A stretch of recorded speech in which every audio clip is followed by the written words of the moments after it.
Today I'm going to review the Amazon Kindle Fire HD for $199. It's a 7-inch high-definition display tablet with Dolby Digital stereo speakers and 16 gigabytes of memory. It weighs approximately 14 ounces and can be easily held with one hand, which is wonderful. Having owned an iPad, I personally think that this device is better for purely consuming entertainment. While the iPad may be stronger when it comes to using it for business purposes or academic purposes, the Kindle Fire is a great way to access all of Amazon's content in a seamless way. I have the device in the official case that Amazon provides, and it's not a cheap case, but it protects the device very well. It's a soft, textured leather, and similar to the smart cover for the iPad, it's magnetic, so when you open it, it wakes up the device. When you close it, it puts it to sleep. It also is a stand and is adjustable, as you can see here. You can adjust it to your liking for watching video or whatever you use the device for. And then you close it and you're good to go. And when you open it up, it brings you to a special offer. And if you want to see more about the special offer, you slide this way. If you want to go to the home screen, go that way. And then you have the carousel here, which is the most recently used apps and content. Up here you can search for whatever you like across all of your libraries, Amazon stores, or the web. And then up top are all the sections.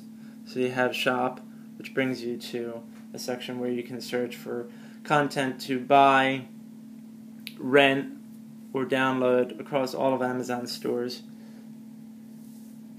Games are basically the apps that are games, are given their own section. Apps includes apps that, all apps, whether they're games or not. So when you go to that, it shows you the apps on your device by cloud or device. And Amazon's App Store, as you can see, is a curated version of the Android App Store. And yes, it doesn't include everything that's on the Android App Store, but it's still pretty good, considering it hasn't been around nearly as long as iTunes or Apple's App Store. And for books, you can look again at what's on the cloud, what's on the device. And speaking of books, let's go to Frankenstein. Tap that. It brings you to the book itself, which you can page through like this. Or you can tap the screen, adjust the font size, margins, font styles, background, etc. If you have the audiobook on the device as well, you can hit play. Letter 3. To Mrs. Saville, England. And it will read July to you. 7th, 17. My dear sister, And the thing that's pretty cool is if you notice here, that I am safe and well it's advanced on my highlighting voyage. This letter will reach England as by he a merchantman speaks. now on its homeward voyage from Arcadia. It's a very subtle More fortunate green than I, who may not see my native color. land, perhaps, And the reason why it's there is because it's meant to help people with reading disabilities as well as children, or people who are just looking for a more immersive, no pun intended, style of reading. And the cool thing too is that Amazon now has this thing called Whispersync for voice. And what that means is that it will sync, or it will keep your place in the book, regardless of whether or not you're using the audiobook or the ebook. So if you're in the ebook, for example, let's skip ahead several pages. Go back to the home screen, tap on the audiobook, The lieutenant asked why he had come and so see it far says you're from currently at Paris. location It's a 1627. The last heard location is 2341 for Michael's Kindle Fire HD, meaning the ebook. And he replied, Yes. The lieutenant asked And bam. why. Now it skips ahead to the furthest read location from the ebook into the audiobook.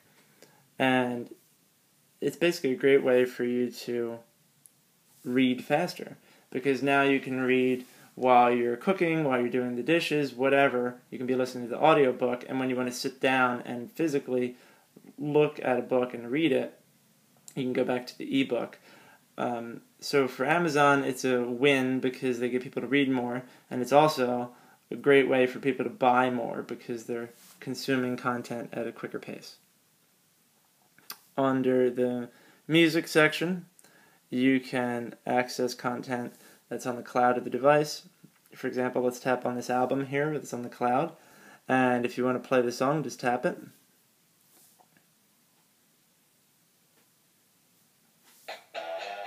And it plays it. And as you can see, the speakers, quite impressive.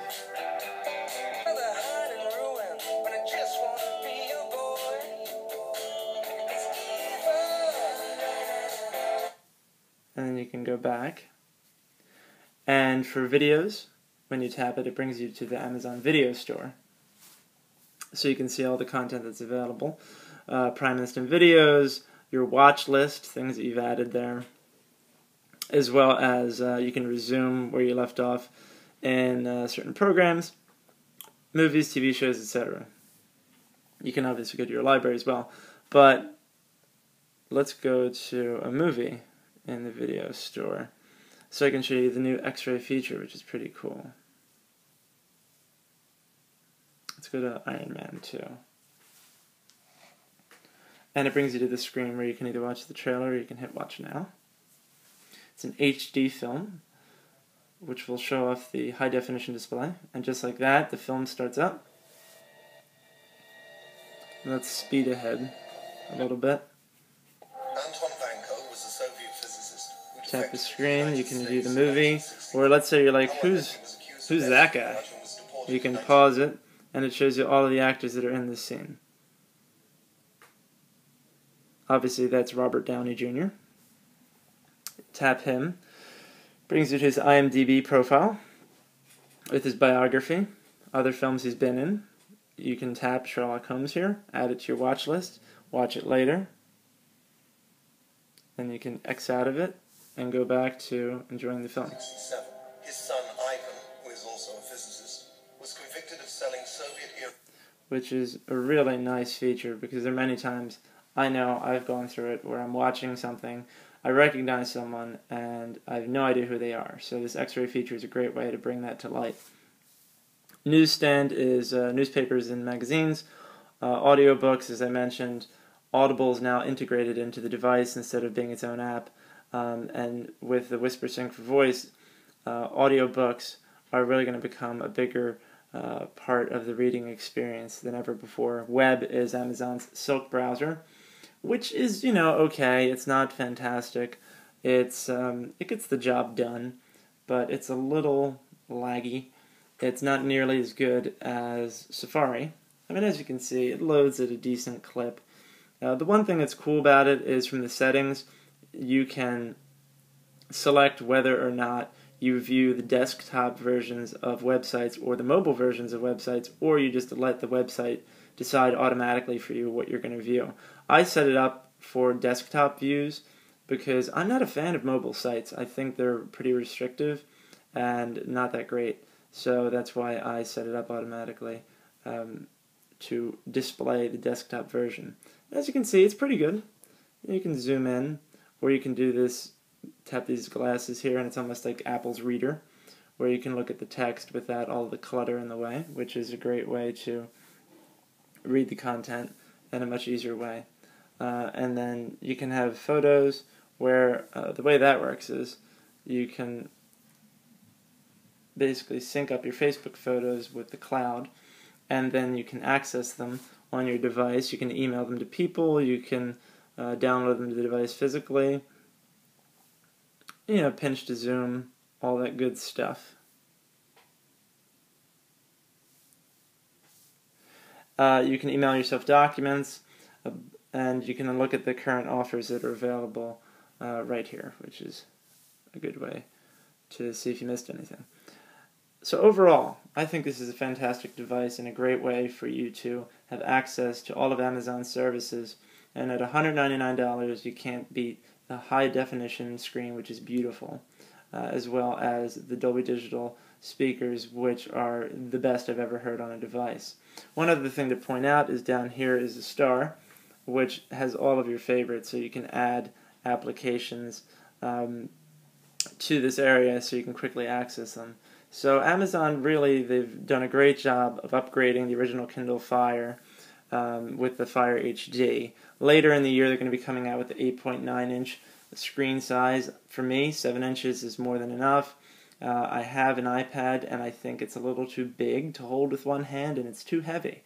And the Fire HD is a great solution to that problem. Plus, it's a great way to access all of Amazon's content in one quick, easy way. So I highly recommend this device. For $199, you can't beat it. And thanks for watching. Take care.